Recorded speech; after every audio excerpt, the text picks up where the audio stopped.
네, 안녕하세요. 반갑습니다. 오늘부터 이제 여러분들과 함께 데이터베이스라는 과목으로 이렇게 만나 뵙게 됐는데요. 일단 만나 뵙게 돼서 너무 반갑습니다. 저는 이제 박길식이라고 합니다.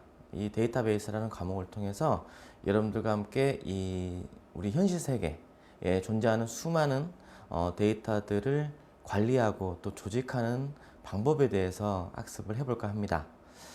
오늘 이 시간은 또 그 첫 시간으로서 이 정보 환경에 대한 부분을 학습을 할까 합니다. 그래서 이 정보 환경이라는 장에서는요, 구체적으로 정보 처리 시스템, 그리고 데이터 처리 시스템, 데이터베이스에 대한 정의, 그리고 데이터베이스에 대한 특성, 그 다음으로 데이터베이스의 개념적 구성 요소, 마지막으로 데이터베이스의 구조에 대해서 알아보려고 합니다. 자, 이 데이터베이스라는 과목이 사실상 우리 학문적으로 연구가 되어진 거는 그리 오래되지 않았습니다. 대략 1960년대에 이렇게 데이터베이스라는 용어가 사용이 되기 시작했었는데, 그 이전까지만 하더라도 이 데이터에 대한 그 존재에 대해서 크게 의미를 부여하지를 않았었습니다. 하지만 이 수많은 데이터들에 대해서, 수집되어지는 데이터에 대해서 적절하게 처리를 해서 이걸 바탕으로 뭔가 어떤 의사결정에 활용을 한다라든지 이런 형태로 계속해서 응용 시스템이 개발이 되어지면서 이 데이터베이스라고 하는 학문이 아주 중요한 학문으로서 자리를 잡게 되었습니다.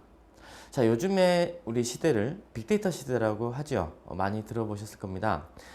빅데이터라고 하는 것 자체가 사실상 수많은 데이터, 이 현실 세계에서 발생되어지는 무형 또는 유형의 사실 또는 값들이 어마어마하게 쌓이게 되는데, 이러한 데이터들을 수집을 해서 이걸 또 관리를 하고 운용을 하고, 또 이 데이터들이 의미하는 게 결국 어떤 것을 의미하는 것인지, 또 이 데이터를 바탕으로 앞으로 미래에 어떤 그 의사결정을 하는 데 있어서 어떻게 활용할 것인지, 이런 부분들에 대한 연구가 굉장히 활발히 이루어지고 있습니다.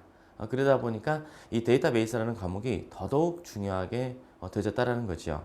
자, 여러분들께서 저와 함께 이렇게 앞으로 공부하게 될 이 데이터베이스라는 과목을 단지 데이터베이스라고 하는 그 과목에 너무 이렇게 편중해서 이렇게 학습을 하실 게 아니라, 이 데이터베이스라는 과목을 기반으로 해서 다른 여러 가지 응용 분야들이 있기 때문에 그 여러 가지 응용 분야들과 함께 곁들여서 여러분들이 학습을 하실 필요가 있습니다.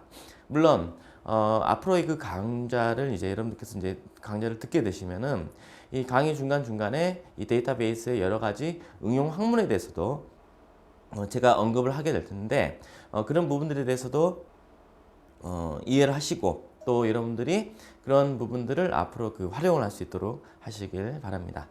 자, 그러면 먼저 정보 처리 시스템이라고 하는 게 어떤 것인지부터 알아보도록 하겠습니다. 자, 정보 처리 시스템이라고 했네요. 네. 자, 정보라고 하는 단어하고, 그 다음에 처리라는 단어, 그 다음에 시스템이라는 단어, 이 세 개의 단어가 합성이 되어져서 정보 처리 시스템이라고 하는 하나의 합성어를 만들어냈네요. 자, 그러면 이 정보가 뭔지, 또 처리가 뭔지, 시스템이 무엇인지에 대한 이해를 할 필요가 있는데요. 이 정보라고 하는 것에 대해서 학습을 하기에 앞서서 이 정보라고 하는 것과 그 데이터라고 하는 것에 대한 관계를 먼저 학습을 하실 필요가 있습니다. 이 데이터라고 하는 거, 자, 우리 그 일상적으로 굉장히 많이 사용하는 단어죠. 데이터, 우리 그냥 일반적으로 우리나라 말로 그냥 번역을 하자면 그냥 자료 정도가 될 텐데, 이 자료라고 하는 것이 무엇이냐? 자료라고 하는 것은 현실 세계에서 어떤 관찰이라든지 또 측정, 이런 것들을 통해서 수집된 사실 또는 값을 두고 데이터라고 합니다. 자, 예를 들어서 뭐 수치나 뭐 스트링 이런 것들이 있겠는데, 실제 우리 예를 한번 들어보자면요. 자, 시험을 봅니다. 시험을 보게 되면은 시험에 대한 결과가 나오게 되는데, 이 결과라고 하는 거, 시험에 대한 결과, 예를 들어서 내가 데이터베이스라는 과목에 대해서 뭐 90점을 맞았다, 100점을 맞았다, 이런 어떤 점수라고 하는 것은 가공되지 않은 가공되지 않은, 즉 처리되지 않은 원시 데이터라고 얘기할 수 있죠. 맞나요? 그렇죠? 이런 것들이 바로 이 데이터, 즉 자료라고 하는 것들입니다. 그래서 자료라고 하는 것은 현실 세계에서 이런 관찰 또는 측정을 통해서 얻어지는 값들을 의미합니다. 즉 가공되지 않은이라는 부분이 이렇게 굉장히 그 의미가 이 데이터를 표현하는 데 있어서 이 의미가 있는 말이 될 텐데, 이 가공되지 않은 사실 그대로의 값을 데이터라고 얘기를 합니다. 그러면 이 가공이 되지 않은 거를 이제 가공을 하게 된다라는 거죠. 물론 과거에는 가공을 하지 않았었습니다. 왜 하지 않았을까요? 예, 가공을 할 만한 기술적 기반이 있지 않았기 때문에 그러는 거죠. 자, 이 데이터베이스라고 하는 거, 예, 데이터베이스라고 하는 게 결국 데이터를 수집을 하고 또 이 데이터를 관리 운용을 하는 기술, 또 그 시스템을 데이터베이스 시스템이라고 얘기를 하는 건데, 이 데이터라고 하는 게 가공되지 않은 것이었어요. 왜냐하면 우리 사람이 가공하기에는 어려움이 많이 있거든요. 자, 옛날에 컴퓨터가 그 도입이 되기 전에는요, 전자계산기를 사용을 했었는데, 그 전자계산기 전에는 주판이라는 걸 사용했었죠. 그 영국, 중국에서 그 발명된 수판이라고 하는 걸 사용을 했었습니다. 수판을 가지고 직접 다 계산을 했었거든요. 그러니까 이건 무슨 이야기냐면, 이 어떤 데이터를 처리를 하기 위한 어떤 기반적인 기술이 충분치 못했다는 이야기입니다. 그러다 보니까 데이터베이스라는 기술이 큰 의미가 없었던 거예요.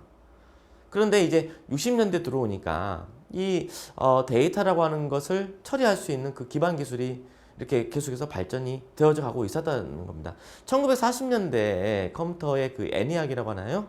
예, 그 어떤 최초의 그 전자계산기가 만들어진 이후로 계속해서 발전을 해오면서 결국 데이터베이스라고 하는 이 학문이 실질적으로 발전이 되어졌다라고 보시면 될 것 같습니다.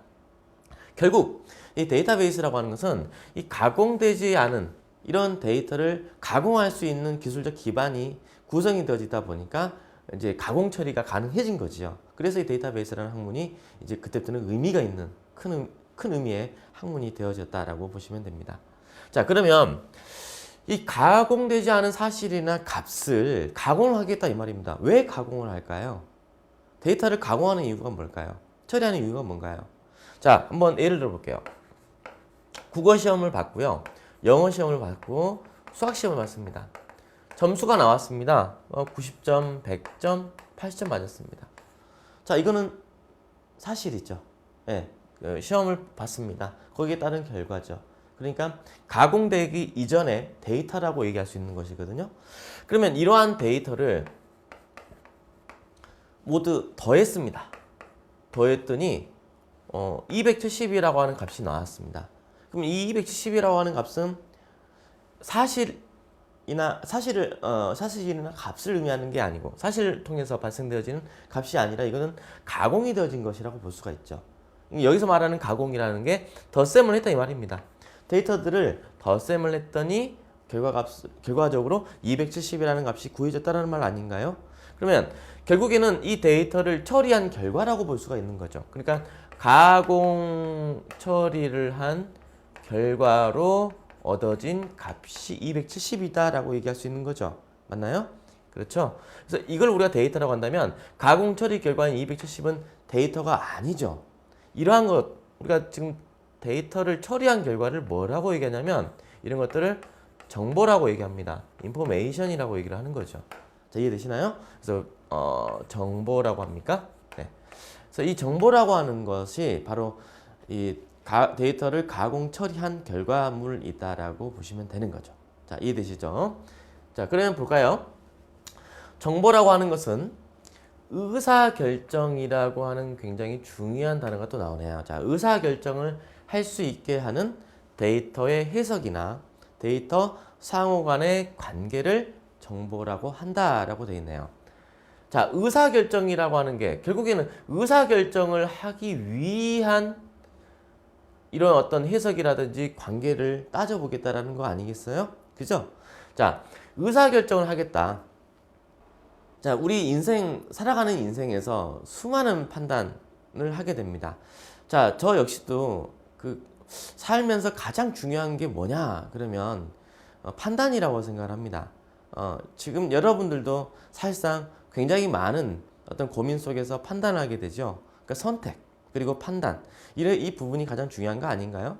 자, 내가 데이터베이스라고 하는 이 과목에 대해서 공부를 할까 말까 하고 고민을 한 거 아니겠습니까? 고민한 끝에 나는 이 과목을 공부를 해서 이 데이터베이스 관련한 어떤 여러 가지 다른 응용 학문들에 대해서 또 계속해서 공부를 하고 여기에 대해서 또 내가 관심을 갖고 뭔가 어떤 일을 해보고 싶다. 또는 이런 어떤 다양한 여러분들의 어떤 생각들과 그런 생각들에 대한 어떤 결과로서 어떤 판단을 내리게 된 거죠. 마찬가지입니다. 이 의사결정이라고 하는 게 굉장히 중요합니다. 기업에서도 중요하고 우리 개인한테도 중요하고 국가도 중요합니다. 이 판단을 잘못해버리면 그게 그냥 개인 같은 경우에는 인생이 잘못될 수도 있는 거고요. 국가 같은 경우는 국가가 망할 수도 있습니다. 또 의사결정에 따라서 즉 판단을 정확하게 제대로 하게 되면은 굉장한 발전이 있을 겁니다. 결국 의사결정이라고 하는 게 굉장히 중요하다라고 볼 수가 있는데 이 의사결정을 할 수 있는 데이터를 해석을 하겠다 이 말입니다. 또 데이터 상호 간의 관계를 따져보겠다 이 말이죠. 그래서 이걸 따져가지고 어떤 관계가 있는지를 관계를 해석을 하겠다 이 말입니다. 그 결과를 우리가 뭐라고 얘기를 해요? 그렇죠. 정보라고 얘기를 하는 거죠. 그러니까 의사결정을 하는 데 있어서 이 처리된 데이터 결과 그리고 데이터 간의 상호 관계 이런 것들을 바탕으로 의사결정을 하겠다 이겁니다. 그래서 결국 이 정보라고 하는 게 군사적인 목적으로 사용이 되어지면요 군사 정보라고 얘기를 하는 거예요. 그래서 군사 정보를 운용하고 처리하는 시스템을 군사 정보 시스템이라고 얘기하는 거죠. 자, 이해되시나요? 이해되시죠? 자, 정보라고 하는 것을 의사결정에 활용하는데 기업에서 경영을 하는 데 있어서 이 정보를 사용을 하겠다. 그럼 그걸 경영 정보라고 하는 거죠. 그리고 이 경영 정보를 할 수 있도록 해주는 시스템이 있겠죠. 컴퓨터가 있을 겁니다. 이걸 경영 정보 시스템이라고 하는 거죠. 이해되시나요? 그래서 이 정보 시스템이라고 하는 게 그래서 종류가 굉장히 많이 있습니다. 하나같이 공통점은 뭡니까? 얘네들이요. 전부 다 하나같이 뭔가 의사결정을 하기 위한 시스템이다라고 얘기를 할 수 있는 거죠. 자, 이해되시죠? 자, 그래서 결국 정보와 데이터는 이런 관계를 가지고 있다라고 얘기를 할 수 있습니다. 자, 그러면 데이터하고 정보는 같다라고 얘기할 수 있나요? 다르다라고 얘기할 수 있나요? 그렇죠. 다르다라고 얘기할 수 있겠죠. 데이터를 가공 처리한 결과가 정보이기 때문에 맞습니까? 그래서 데이터하고 정보는 다를 겁니다. 이 데이터와 정보의 관계를 수식으로는 또 이렇게 표기를 하기도 합니다. P 가로 열고 D 가로 닫고는 I라고도 표현을 합니다. 자, 이게 지금 전부 다 약자들인데요. 이 P라고 하는 것은 이제 뭔가 프로세싱 데이터를 자료를 처리를 하려면 즉 프로세싱을 하려면 프로세서라고 얘기를 하죠. 처리기가 있어야 될 겁니다. 결국 데이터를 처리할 수 있는 처리기 즉 프로세서가 있을 겁니다. 프로세서가 처리를 합니다. 그러면 처리한 결과가 만들어질 거란 말이죠. 그 처리 결과를 방금 여러분들께서 배우셨던 것처럼 뭐라고 합니까? 그렇죠? 정보라고 얘기를 하죠. 그래서 이 정보라고 하는 것은 데이터를 처리를 해서 정보라고 하는 게 생성이 되어진다라고 볼 수가 있겠죠. 그래서 이렇게 표기를 하기도 한다라는 겁니다. 자, 이 정보 처리나 자료 처리 이 두 개 모두 다 정보를 추출하는 이 방법이라고 볼 수가 있죠. 자, 그래서 결국에는 이제 정보를 추출을 하기 위한 방법은 결국 정보를 추출하기 위해서는 데이터를 처리를 해야 되겠죠. 또 데이터를 처리한 결과로서 만들어진 정보를 또 처리를 해가지고 또 다른 정보를 추출할 수도 있을 것입니다. 그래서 정보를 추출하는 방법은 정보 처리나 자료 처리의 결과로서 얻어질 수 있다. 이렇게 이야기할 수가 있는 거죠. 자, 다음을 보겠습니다. 자, 정보 시스템에 대한 이렇게 또 그 용어에 대해서 학습을 해보도록 하겠습니다. 자, 정보 시스템이라고 하는 것은 한 기관을 위해서 데이터를 수집, 조직, 저장하고 정보를 생성, 분배하는 수단이다라고 되어 있네요. 자, 데이터를 가공 처리한 결과로서 얻어진 정보를 처리하고 또 이걸 관리하고 운영하기 위한 시스템, 체계를 정보 시스템이라고 얘기를 합니다. 자, 이 시스템이라는 용어도 사실 우리 IT를 학습을 하다 보면, 공부하다 보면은 이 시스템이라는 용어가 굉장히 많이 등장을 하게 되는데요. 자, 제가 학교에서 학생들한테 뭐 이렇게 간혹 물어보기도 합니다. 시스템이라는 게 무엇이냐 하고 질문을 딱 던지면은요, 많이 쓰는 용어입니다. 평소에도 많이 쓰고 많이 듣습니다. 그런데도 불구하고 이 시스템이라고 하는 단어에 대해서 정확하게 그 정의를 내리는 게 쉽지만은 않습니다. 자, 이 시스템이라고 하는 거는 체계라고 얘기를 하는데 간단하게 정의하자면, 좀 쉽게 정의하자면 이렇게 얘기할 수가 있을 것 같습니다. 구성 요소들의 집합이다라고도 얘기를 할 수가 있습니다. 네, 구성 요소들의 집합, 이것을 시스템이라고 얘기하죠. 여기서 우리가 구성 요소를 뭐 영어로는 컴포넌트라고도 얘기를 하죠. 그래서 이 컴포넌트들의 집합을 이 시스템, 즉 체계라고 얘기를 합니다. 자, 컴퓨터 시스템 A를 한번 들어볼까요? 자, 컴퓨터 시스템. 그럼 컴퓨터 시스템 그러면 이 컴퓨터를 구성하는 구성 요소들의 집합이라는 이야기가 되는 거죠. 자, 그러면 여기는 이제 뭐가 들어가는 거예요? 본체도 있을 것이고, 모니터도 있을 거고, 뭐 키보드라든지 마우스, 뭐 이런 것들이 전부 다 컴퓨터를 구성하는 구성 요소라고 볼 수가 있는 거죠. 자, 이런 것들을 체계적으로 모아서 하나의 컴퓨터 시스템이라고 하는 것을 구성한다라고 볼 수가 있는 거죠. 맞나요? 그렇죠? 자, 그러면 정보 시스템이라는 것은 결국 뭐냐? 이 한 기관을 위해서라고 되어 있는데, 이 기관이라고 하는 게 뭐냐? 저 기관이라고 하는 것은 기업일 수도 있고요, 국가일 수도 있고, 가령 군사기관일 수도 있고, 대학과 같은 어떤 그 기관일 수도 있습니다. 이런 기관을 위해서 데이터를 수집을 하고, 또 수집된 데이터들을 조직을 해서 그 조직된 데이터를, 또 분류한 데이터를 저장을 하고, 그 저장된 데이터를 처리를 해서 어떤 우리가 원하는 정보를 생성을 할 겁니다. 그 생성된 정보를 또 여러 가지 경로를 통해서 분배를 하기 위한 그 전체적인 기능을 수행하는 이 기반 체계를 뭐라고 얘기하냐면 바로 정보 시스템이라고 얘기를 하는 거죠. 자, 이해되시나요? 자, 그래서 정보 시스템이라고 하는 거를 한번 그림을 볼까요? 자, 현실 세계가 있네요. 현실 세계에서는 수많은 데이터들이 발생합니다. 이 데이터들을 처리기가, 즉 프로세서라고 하는 것이 처리를 합니다. 처리를 해요. 프로세싱을 합니다. 그러면 처리의 결과가 바로 정보가 되는 건데요. 이 처리를 할 때는 기존의 이 데이터를 저장을 할 수도 있고, 저장되어 있는 데이터를 가지고 뭔가 처리를 할 수도 있겠죠. 그래서 그런 어떤 작업을 수행을 하는 게 바로 처리기가 되는데, 이 처리기가 이제 우리가 흔히 얘기하는 바로 이제 컴퓨터가 되는 것이 되겠죠. 컴퓨터라고 볼 수가 있겠죠. 그럼 저장 데이터는 어디에 저장이 되는 거예요? 그렇죠. 일반적으로 데이터베이스에 저장이 되어진다라고 얘기를 할 수가 있겠습니다. 자, 이 처리의 결과인 정보가 있을 텐데, 이 정보를 바로 그 해당 기관에서 의사결정을 하는 데 있어서 사용을 하겠다라는 의미가 되겠습니다.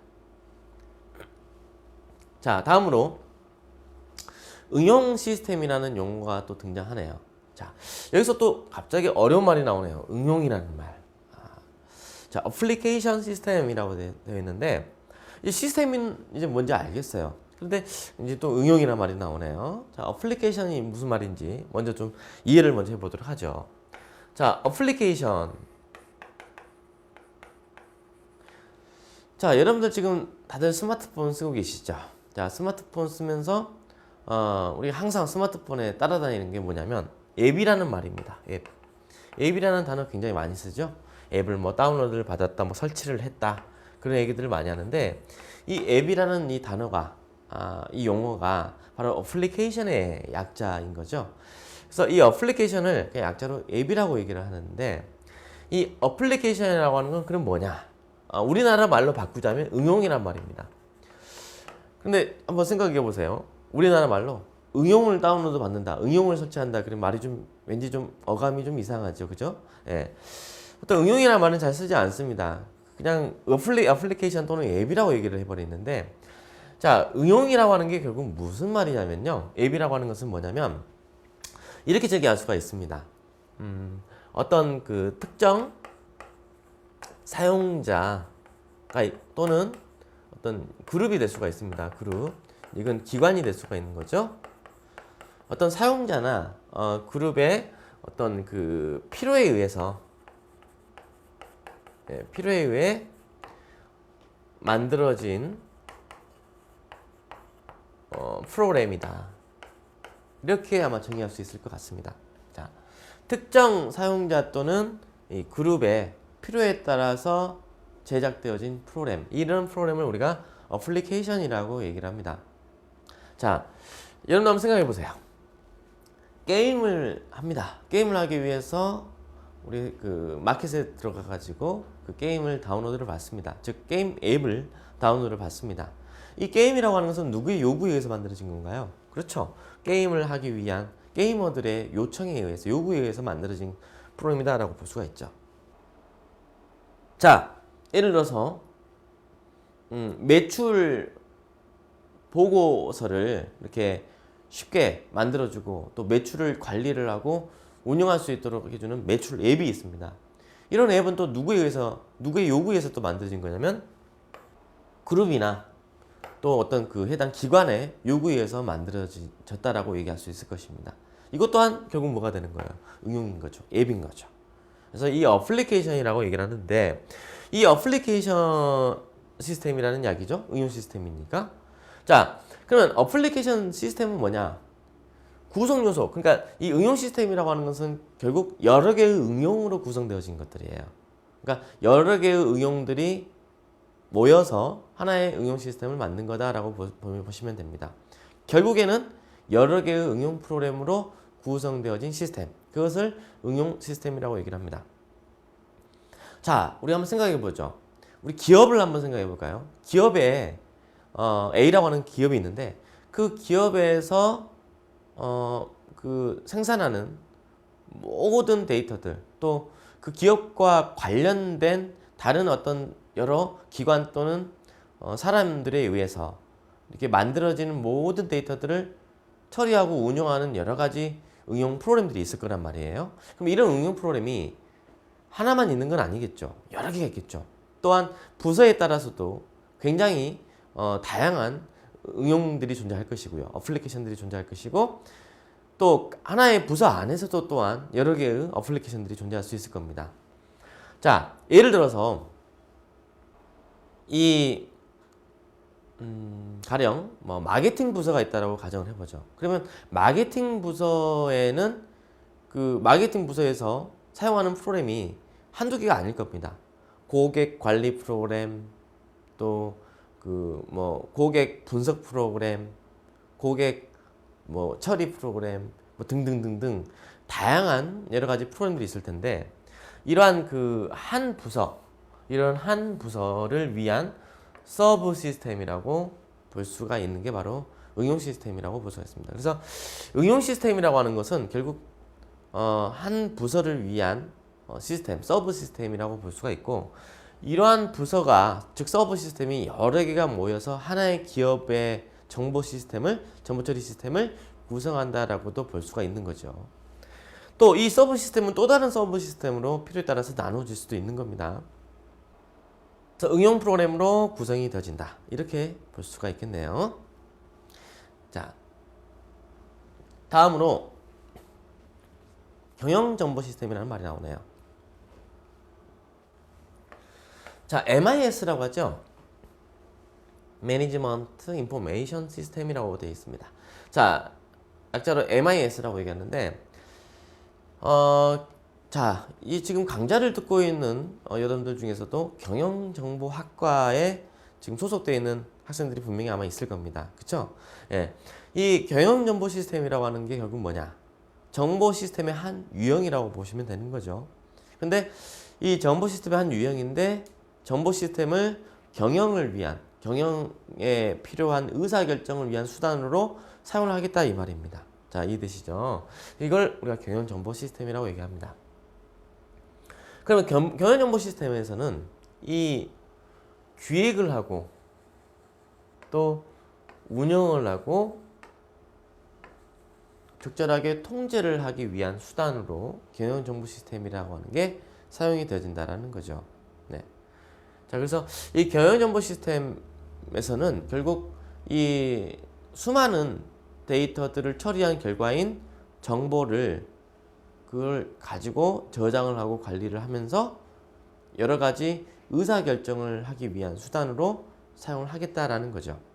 자, 그러면 이와 같이 이렇게 응용을 하기 위해서는요, 이 수많은 데이터들, 현실 세계에서 발생하는 수많은 데이터들, 이런 데이터들을 가공해서 처리를 해야 될 겁니다.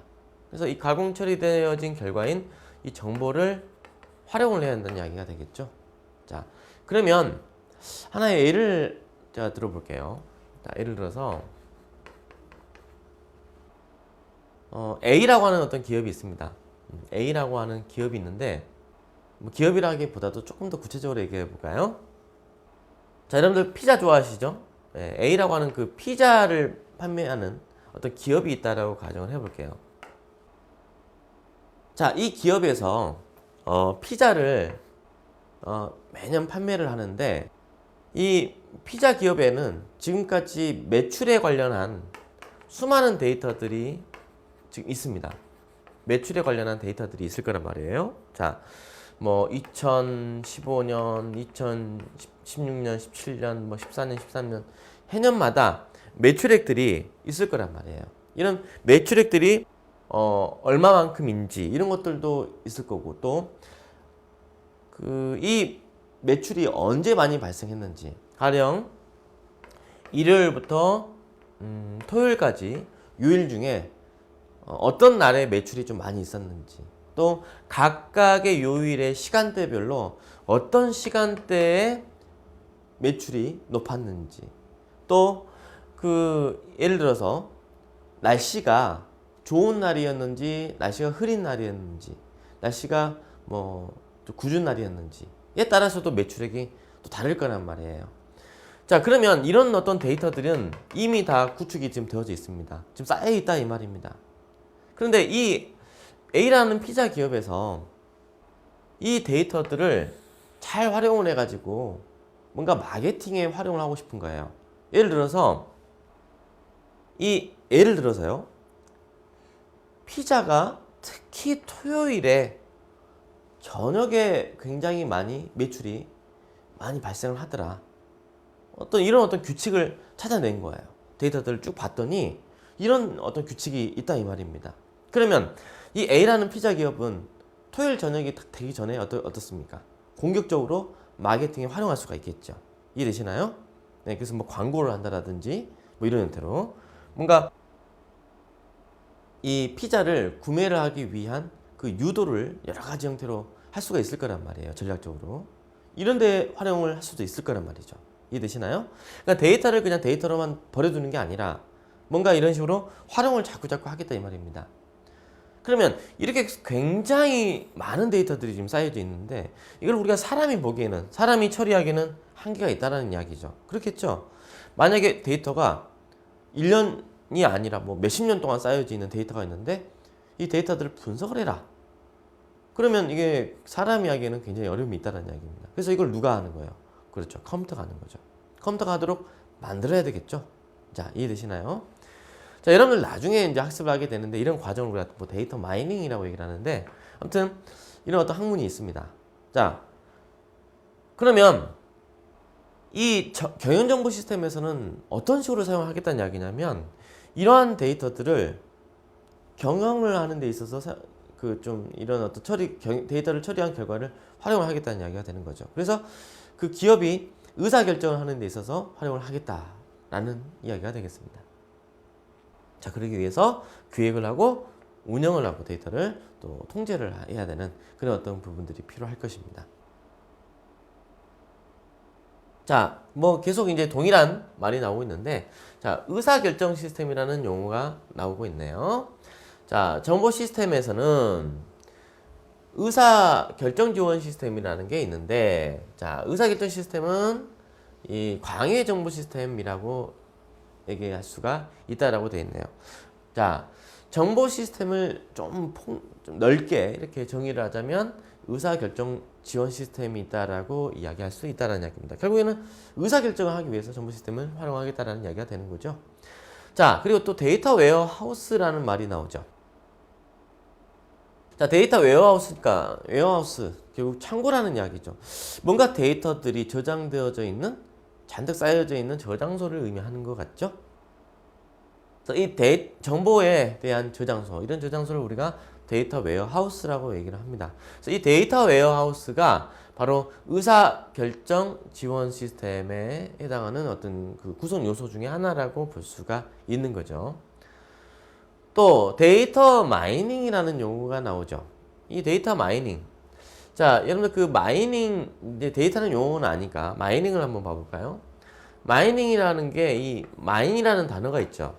이 마인이라는 단어가 뭐 지뢰라는 말도 있고 또 지뢰, 그러니까 또 이걸 뭐 광물을 캐다라는 그 캐내다라는 어떤 그런 어떤 동사의 의미도 있는데, 이 마이닝이니까 결국에는 뭔가 캐내는 작업을 계속해서 수행을 하고 있다 이 말이 되겠죠. 그러면 뭘 캐낸다는 이야기입니까?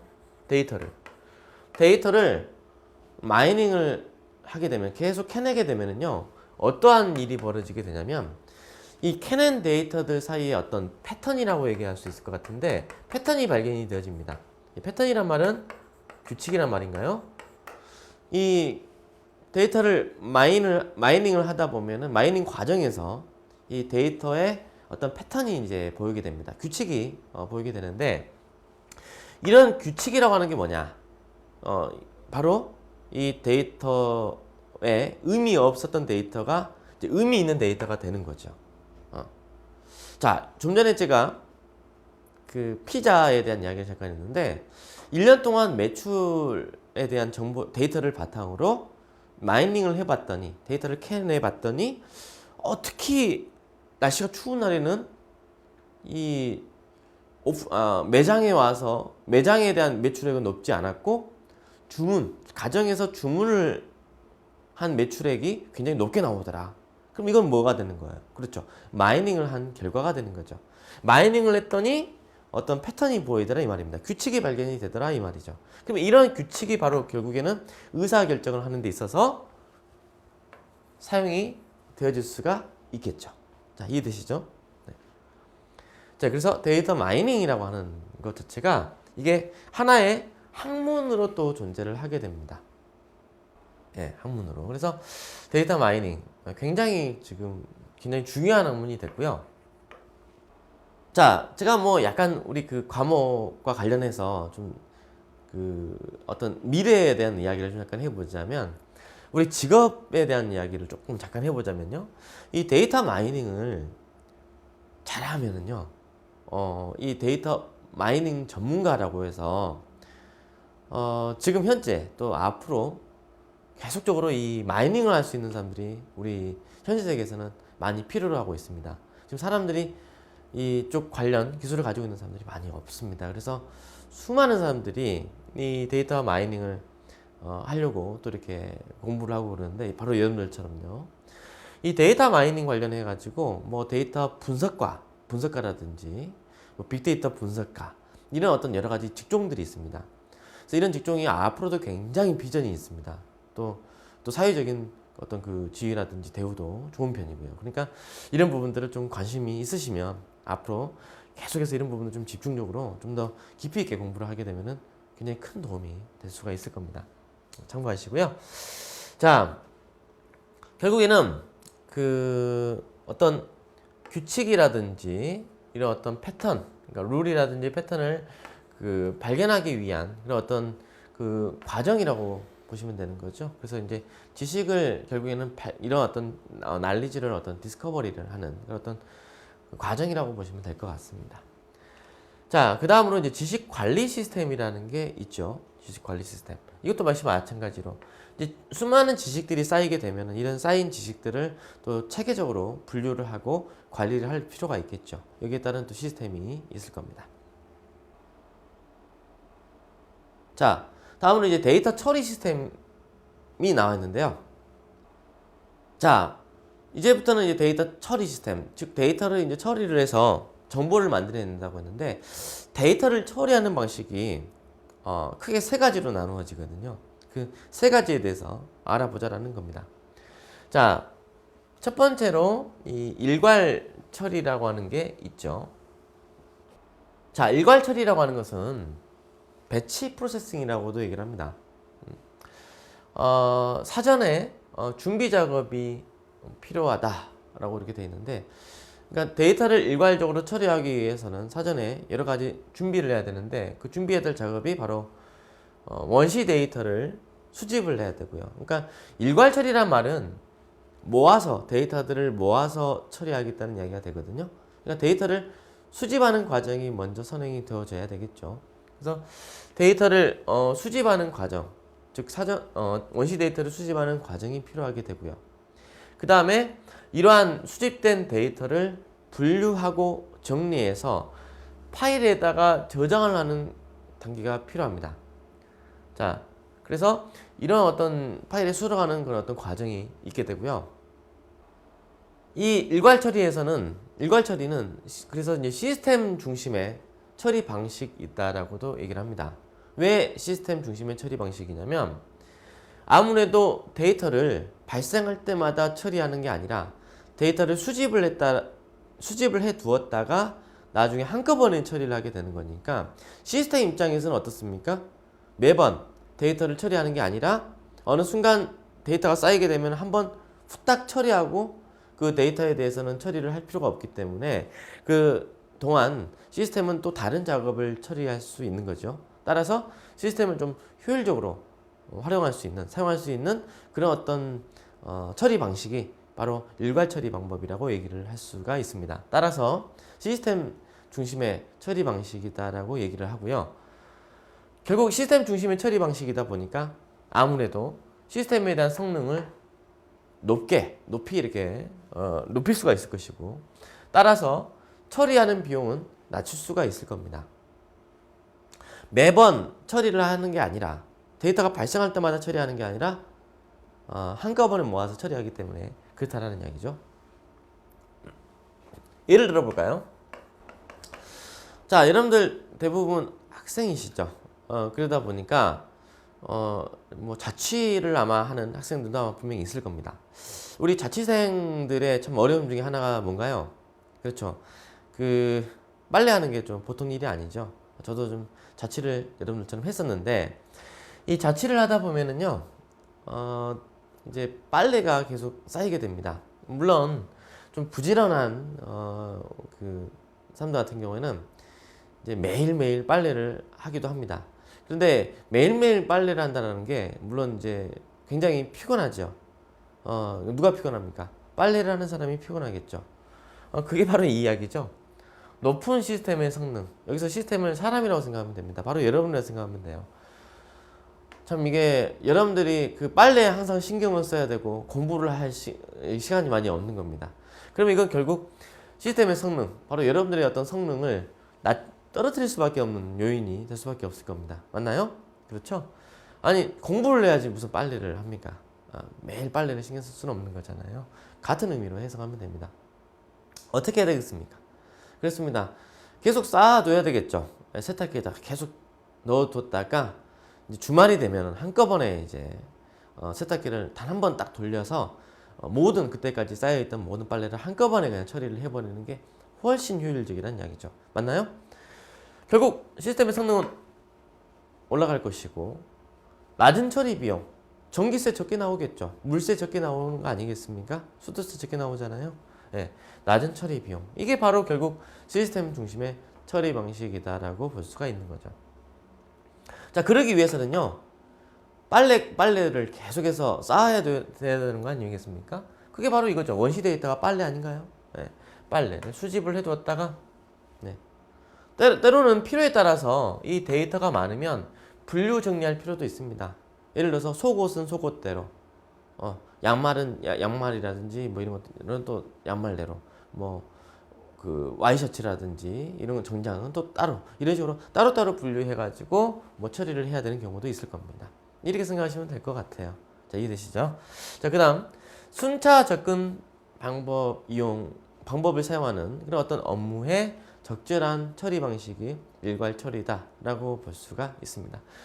자, 순차적으로 접근을 한다는 이야기는 앞에서부터 차근차근 이제 처리를 해 나가는 방식이다라고 보시면 될 것 같네요. 자, 그래서 이제 일괄 처리 시스템을 이제 그림으로 이렇게 이제 도식화해서 보자면 이렇게 얘기할 수 있을 것 같습니다. 자, 원시 데이터를 수집을 하고 그 데이터들을 분류하고 정리를 합니다. 그래서 이제 이 분류하고 정리를 한 다음에 컴퓨터를 통해서 처리를 하게 된다라고 했었죠. 그래서 이 일괄 처리 시스템이라고 얘기를 했었습니다. 일괄 처리 시스템을 통해서 처리를 하겠죠. 한꺼번에 처리를 하겠죠. 그 어떤 처리 결과, 그런 정보들을 필요에 따라서 이렇게 파일로 이렇게 이제 분류 및 정리되어진, 처리되어진 결과를 저장을 하기도 할 겁니다. 그래서 파일 또는 이렇게 이제 DB에다가 저장을 해가지고 관리를 하겠다는 이야기가 되겠죠. 자, 그리고 이제 컴퓨터에서는 이제 결국에는 그 최종적으로 어떤 보고서를 통해서 그 이제 어떤 이 데이터 처리에 대한 결과를 이렇게 출력을 한다라든지 이런 형태로 활용할 수가 있을 겁니다. 자, 다음으로 이제 방금 전까지는 그래서 제가 세 가지 방식이 있다라고 했었죠. 데이터 처리하는 시스템이. 첫 번째가 방금 전에 보셨던 일괄 처리 시스템이었고요. 이제는 두 번째입니다. 온라인 처리 시스템이라는 게 있죠. 자, 온라인 처리 시스템이라고 하는 것은 무엇이냐? 자, 온라인 처리니까 온라인이니까 한번 해석해 보죠. 온라인. 라인이 항상 온 상태다 이 말이죠. 그럼 온라인의 반대말은 뭘까요? 네, 그렇죠. 오프라인이겠죠. 자, 온라인으로 처리하느냐, 오프라인으로 처리하느냐에 따라서 이제 두 가지로 이렇게 나눌 수가 있을 텐데, 자, 온라인 처리 방식은요, 항상 라인에 연결이 되어져 있다. 여기서 말하는 이 라인이라고 하는 것은 컴퓨터를 의미합니다. 컴퓨터. 그러니까 작업이 발생이 되어진 원시 데이터가 발생되어진 곳과 원시 데이터를 처리하는 처리기가 항상 연결이 되어져 있는 상태다라는 의미입니다.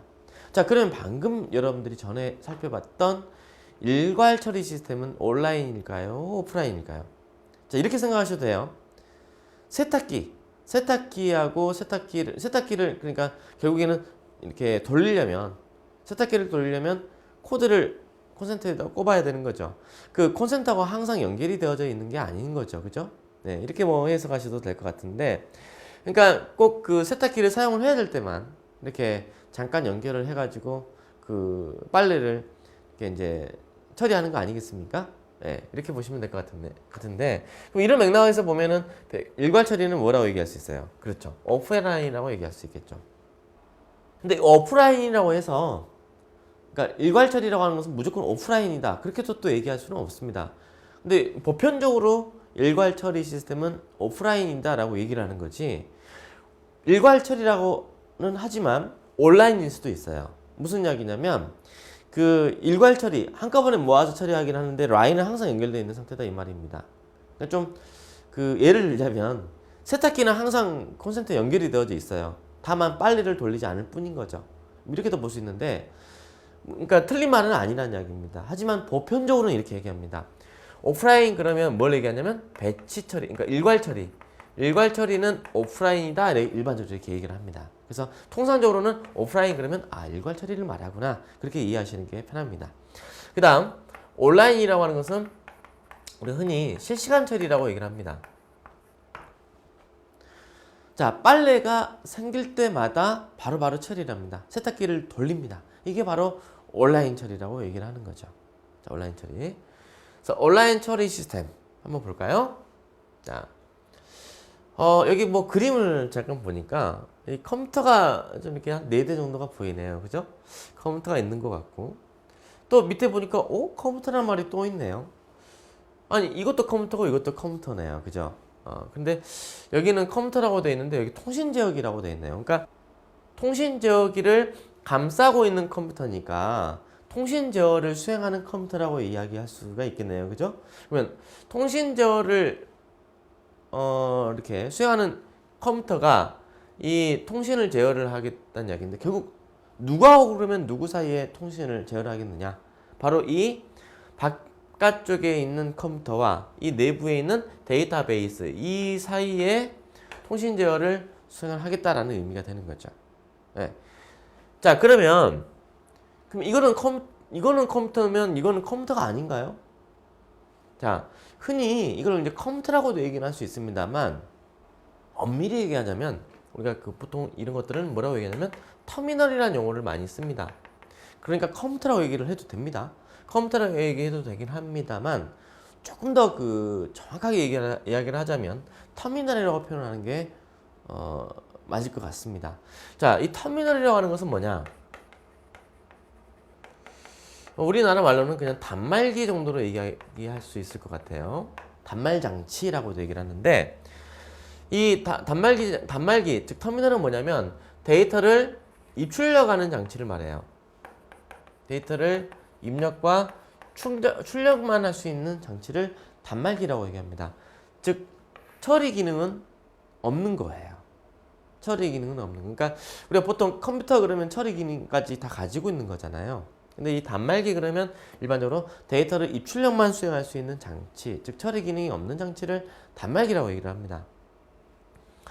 자, 그러면 근데 요즘 세상에 데이터를 처리를 못하는 단말기는 거의 없습니다. 그죠? 단말기, 그러니까 데이터를 입출력하기 위한 용도로 쓰는 터미널도 자체적으로 처리 기능이 대부분 있습니다. 그러다 보니까 이런 구분이 지금 많이 모호해졌는데 과거에는요 터미널 장치라는 게 따로 있었어요. 터미널 장치 어떻게 생겼냐면 저 역시도 그렇게 옛날에 공부했었는데요. 이렇게 모니터 있고요, 키보드만 있어요. 그러니까 본체가 없는 거죠. 이해되시나요? 이렇게 해서 이 터미널들이 한 대의 컴퓨터에 전부 다 이렇게 몰려 있어요. 그래서 중앙에 있는 이 컴퓨터가 있고 이 컴퓨터 쪽에 터미널에서 보낸 데이터를 처리를 하고 처리 결과를 각각의 단말기로 이렇게 전송을 또 해줍니다. 이런 식으로 옛날에 구성이 되어 있었죠. 지금은 좀 다르지만. 그래서 아무튼 지금은 이제 굉장히 빠른 슈퍼컴퓨터가 이 컴퓨터의 역할을 하는 거죠. 그리고 이 단말 장치에 해당하는 컴퓨터들은 이제 좀 속도가 좀 느리긴 합니다만 이제 고객에 대한 데이터들을 막 처리를 한다든지 뭐 이런 외부에서 발생되는 데이터를 이제 입력을 받아가지고 처리해달라고 요청을 하는 용도의 컴퓨터라고 보시면 됩니다. 자, 그러면 온라인 처리 시스템이 이렇게 지금 나와 있는데, 자, 온라인 처리 시스템을 이렇게 예를 한번 들어볼까요? 자, 여러분들 온라인 처리 시스템에서 이제 은행을 한번 예를 들어볼게요. 자, 은행에 가시면은요. 수많은 창구가 있습니다. 창구. 이제 대기표를 딱 뽑고 기다리면 수많은 창구가 있어요. 그래서 여기도 창구, 이것도 창구라고 생각하시면 돼요. 이게 또 하나의 창구가 이렇게 4개가 있습니다. 이 4개의 창구에 이렇게 줄을 섭니다. 줄을 서가지고 각각의 창구에서 이렇게 뭔가 고객이 요구하는 어떤 작업을 처리를 합니다. 자, 그러면 한번 봅시다. 고객이 요청한 데이터를 요청을 받아서 이쪽 컴퓨터로 처리해 주세요 라고 요청을 합니다. 자, 예를 들어서 우리 이 계좌에 대한 잔액이 얼마인지 확인해 주세요 라고 했습니다. 그랬더니 이제 앞에 있는 이제 직원이 이제 통장을 이제 받아가지고 뭔가 입력을 합니다. 지금 이렇게 조회를 합니다. 그러면 조회 처리를 이제 누가 하는 거예요? 네. 그럼 이제 이 컴퓨터가 받아가지고 이제 이 데이터베이스한테 이 홍길동이라는 고객에 대한 잔액이 얼마냐라고 이제 물어봅니다. 그러면 이 데이터베이스에서는 홍길동이라는 이 고객에 대한 잔액을 알려줍니다. 그 잔액에 대한 결과를 이쪽에다 전송을 해주는 거죠. 자, 그래서 그 전송받은 것을 가지고 이렇게 이제 뭐 다른 어떤 여러 가지 작업을 처리할 수 있을 겁니다. 자, 이해되시죠? 이런 형태로 이제 그 통신을 하게 되는 거죠. 자, 그래서 이 데이터 처리 시스템, 온라인 처리 시스템이라고 하는 건요, 실시간으로 처리를 해야 됩니다. 그러다 보니까 항상 이렇게 라인이 연결되어져 있는 상태로 유지가 돼야 됩니다.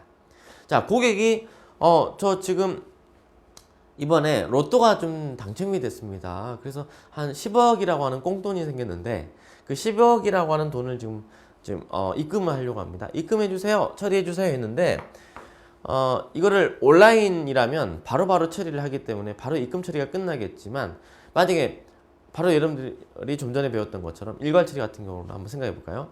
한 10년 동안 또는 한 50년 동안 데이터를 모았다가 처리한다라고 가정을 해 볼게요. 그러면 50년 후에 처리했습니다. 또는 100년 후에 처리를 했습니다. 물론 이제 그럴 일은 없겠지만, 만약에 그렇다면 이거는 의미가 없는 거죠. 그죠? 이미 이 세상 사람이 아닌데 그때서야 이제 비로소 입금 처리가 끝나면은 그 말도 안 되는 소리 아닙니까? 자, 그래서 결국 이렇게 뭔가 은행이라든지 또 바로바로 처리해야 되는 게 어떤 업무가 있을까요? 예약 업무. 예를 들어서 지금 뭐 서울에서 제주도를 가려고 항공권을 예약을 했습니다. 예약을 했는데 오늘 지금 저녁에 제주도를 잠깐 가야 되겠어요. 그래서 예약을 했는데 이걸 세상에 3일 있다가 3일 후에 처리를 했습니다. 그러면 저는 이 비행기를 탈 수가 없는 거죠. 그러니까 이런 예약 업무, 이런 것들은 어떻습니까? 그냥 실시간으로 처리를 해야 되는 성격의 업무라고 볼 수 있죠. 이런 실시간으로 처리해야 될 업무, 이런 것들은 전부 다 온라인 처리 시스템에 해당하는 업무들이다 라고 보시면 될 것 같습니다. 자, 이렇게 좀 이해를 하시면 될 것 같고요. 자, 그리고 이제 마지막으로 하나 더, 이제 분산 처리가 나와 있죠. 분산 처리라고 하는 것은 이제 그 반대되는 말이 중앙 집중 처리, 중앙 처리라는 말이 있어요. 그 말이 반대되는 말인데, 분산해서 처리하겠다 이 말입니다. 그러니까 중앙에서 모든 작업을 받아가지고 처리를 하겠다, 중앙 집중해서 이렇게 처리하겠다, 뭐 이런 의미가 아닌 거죠. 그래서 나누어서 처리하겠다 이 말입니다. 분산해서 처리하겠다. 자, 그래서 분산해서 처리하기 위해서는요, 분산 처리기라고 하는 게 있어야 되는 거죠. 그래서 이게 바로 이제 컴퓨터 시스템이 이 역할을 하는 거고요. 그 다음에 이제 분산 되어져 있다면, 이렇게 분산이 되어져 있습니다. 여기도 분산되어 있고, 여기도 분산되어 있고, 분산되어 있습니다. 그러면 여기 각각에 대한 분산 처리기가 있어야 될 겁니다. 분산 처리기가 각각에 대해서 있어야 될 거고요. 또 각 분산되어져 있는 그 영역에 분산 처리기가 처리한 결과를 저장하기 위한 분산 데이터베이스가 또한 있어야 될 겁니다. 분산 DB. 그러면 이 분산 처리를 하는 이 각각에 대한 영역을 이렇게 연결을 해주는 통신 네트워크가 또 구성이 되어져 있어야 될 겁니다. 통신 네트워크. 이런 형태로 구성되어진 시스템을 우리가 분산 처리 시스템이라고 얘기를 하죠. 그래서 분산 처리 시스템은 이렇게 이제 클라이언트 서버 시스템 운영 형태라고 볼 수가 있습니다. 그러니까 클라이언트 서버라고 하는 건 뭐냐면, 이 클라이언트라고 하는 것은 이제 보편적으로 뭔가 그 요구를 하는, 작업을 요구를 하는, 정보를 요구하는 그런 어떤 컴퓨터를 클라이언트라고 얘기하는 거고, 그 요구에 따른 처리 결과를 이렇게 도출을 해주는, 즉 서비스해주는 컴퓨터를 우리가 서버라고 얘기하는데, 이 클라이언트 서버 시스템의 운영 형태라고 볼 수 있는 것이 바로 이 이렇게 한 유형이라고 볼 수 있는 게 분산 처리라고 볼 수가 있죠. 자, 그래서 뭐 한번 보자면, 데이터 처리 시스템, 분산 처리 시스템을 이제 그림을 놓고 보면 이렇게 얘기할 수가 있겠네요. 그러니까 각각에 대해서 이렇게 컴퓨터가 있고요, 분산 처리기가 있는 거고, 이 분산 처리기가 처리한 결과를 저장하기 위한 DB, 그러니까 분산 DB가 있을 거고, 이런 것들을 이제 그 네트워크를 통해서 이렇게 연결을 해야 되겠죠. 그래서 분산 네트워크가 존재한다라는 것이 되겠습니다. 이게 이제 분산 처리 시스템이 이제 되는 거죠. 자, 그래서 이렇게 해서 이제 데이터 처리 시스템에 대한 이제 세 가지 종류에 대해서 알아봤습니다.